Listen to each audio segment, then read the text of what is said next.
Welcome back to my channel. இன்னைக்கு நம்ம வீடியோவில் என்ன ரெசிபி பார்க்க போறோம்னா இட்லி பொடிக்கு தேவையானது என்னென்னு பார்த்தோம்னா, நான் வந்து வெள்ளை உளுத்தம் பருப்பு எடுத்துருக்கிறேன். நான் இந்த கப்பால் 1.5 கப் எடுத்துருக்கிறேன்.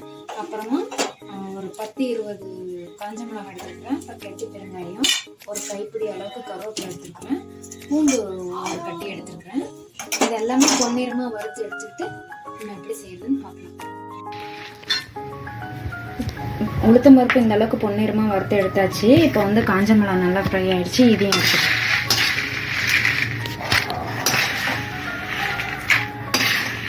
இப்போ பூண்டு போட்டுக்கலாம்.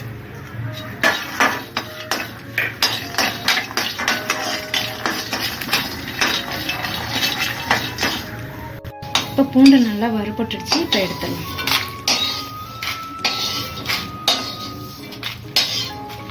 இப்போ இது கூட கருவேப்பிலை போட்டு வறுத்து எடுத்துக்கலாம்.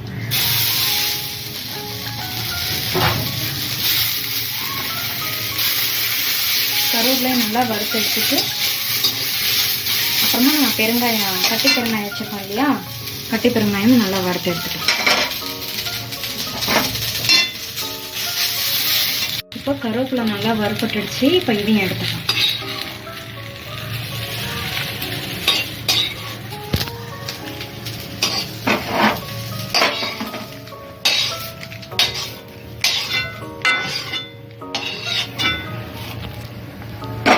இப்போ இந்த கட்டி பெருங்காயத்தை வறுத்து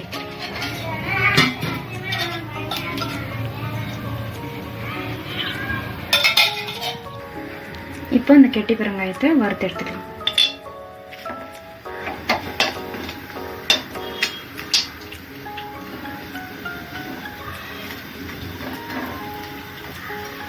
பெருங்காயம் நல்லா பொரிஞ்சிருச்சு. இப்போ இதை எடுத்துடலாம்.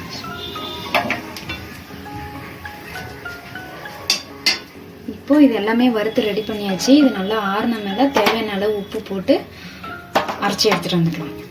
வறுத்து வச்சது எல்லாமே நல்லா ஆறிடுச்சு. இதுக்கு தேவையான அளவு உப்பு போட்டு இதில் ரொம்ப குறக்குறன்னு இல்லாமல் நைஸாக இல்லாமல் திட்டமாக அரைச்சி எடுத்துகிட்டு வந்துட்டு எப்படி செய்யணும்னு காமிக்கிறேன். பொடி அரைச்சி எடுத்துகிட்டு வந்தாச்சு. ரொம்ப நைஸும் இல்லாமல் குறக்குறப்பு இல்லாமல் அரைச்சி எடுத்துகிட்டு வந்துட்டேன். இந்த பொடி வந்து இட்லி தோசைக்கு வச்சு சாப்பிட்றப்போ ரொம்பவே சூப்பராக இருக்கும் ஃப்ரெண்ட்ஸ். நீங்களும் ட்ரை பண்ணி பாருங்கள். இந்த வீடியோ உங்களுக்கு பிடிச்சிருந்தா என்னோட சேனலை மறக்காது சப்ஸ்கிரைப் பண்ணிக்கோங்க. தேங்க்யூ ஃபார் வாட்சிங்.